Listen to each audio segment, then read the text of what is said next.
Hello, race fans. I'm Joe Donahue. Welcome to a Posse rundown from the weekend of July 8th, 9th, and 10th. I thought this would be interesting because some sort of mid-season, silly season stuff happened this weekend. And also, Jeff Miller got back in a race car. So I figured I'd do a recap of the weekend. I'll start off with the fun stuff. So a couple weeks ago, Jared Esch was kicked out of the Schiappelli Racing number 98, and Tyler Bear took place in that car. He got a top 10 this weekend. That was pretty cool. A few weeks back, also, a guy who no longer raced for a guy. So Aaron Bollinger started the season off racing for John Westbrook at the Grove in the 1W machine. A couple weeks ago, he stopped racing that car, and Kyle Reinhardt actually took the wheel during PA Speed Week, but PA Speed Week ended. Kyle Reinhardt went back to his schedule with the All-Star Circuit of Champions. So who filled in that car? I was wondering who it would be, and it ended up being Robbie Kendall. So Robbie Kendall jumped in that car and actually did a stellar job with it at Selinsgrove. The biggest headline of all, though, was that Devin Borden and Mike Hefner split ways. So Devin Borden had been racing for Mike Hefner in the number 27 car since about this time last year. Those two have parted ways. It's unclear who's going to drive that car for Mike Hefner.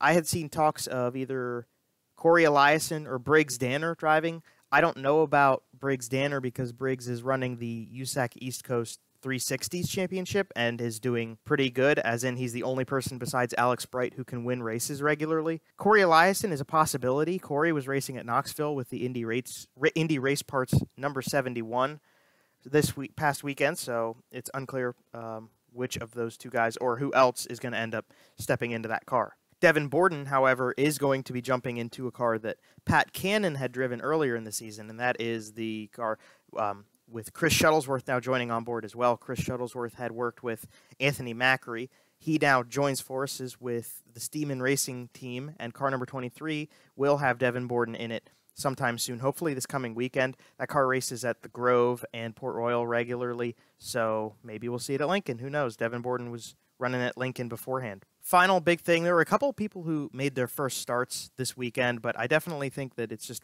worthwhile to mention that Jeff Miller is back in a race car. For those who don't know, Jeff Miller, he's a Posse guy. He races at Port Royal.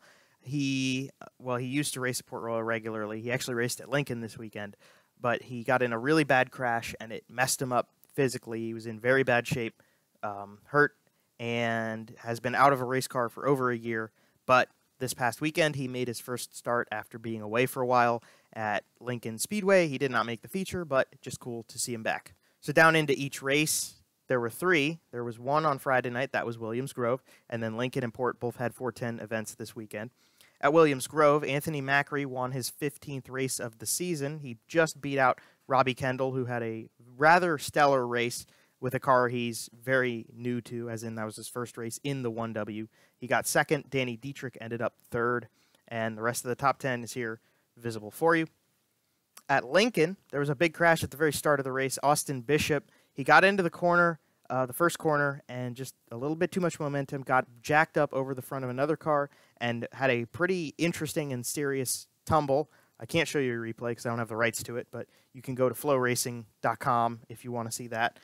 At the end of that night, Anthony Macri won his 16th race of the year, just over Aaron Bollinger, who had a great race, which was really awesome because I like Aaron. I like the way he drives. He's just not had a good season at all so far, but he finally was in a top three, and Freddie Raymer ended up rounding out that podium. At Port Royal, there was a pretty interesting shakeup of the starting grid. Derek Hauk, Trenton Schaefer, just a few of the guys who started at the front that we don't usually see do stellar. Derek Hauk was doing very well, actually led a good portion of the race before he got caught up to by some of the guys like Halligan, Logan Wagner, Dylan Cisney. They all caught up to him over time. There was a crash off of a restart. Jeff Halligan kind of comes up the racetrack, cuts off where Logan Wagner is, and Derek Hauk is already out there as well. So they were three wide. They made contact, and all three of them crashed. Again, can't show you the replay. Go to Flow Racing. So Dylan Cisney inherited the lead from that, but he only lasted a few laps before he had a tire failure going into turn 3, and he had a pretty nasty flip as well. Another thing worth mentioning is that at the very beginning of the race, Ryan Timms was also one of the people who could have won. He was very strong, but there was a yellow flag, and at the same time as there was a car stopping at a different part of the racetrack, he blew his right rear tire out, so he had to go to the back, but he ended up having time and got lucky with some other crashes and stuff that he was able to make passes and get back up to 8th by the end of the night. So Ryan Timms kind of showing, hey, I'm pretty good at driving race cars, which we already knew, but was still cool to see. The final order is on your screen here. Jeff Halligan won at Port Royal, his second race of the year. Mike Wagner, second win. Mike Wagner was second, and Mike Walter was third. So that's kind of the rundown on everybody and everything.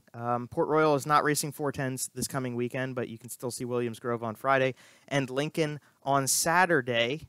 So hopefully you get out to the racetrack if you can, or at least go watch it on Dirt Vision and Flow Racing. And if you liked the video, let me know. I'd love to do this more often. This is fun. I enjoy doing this. So if you like me doing this talking and all that stuff, let me know.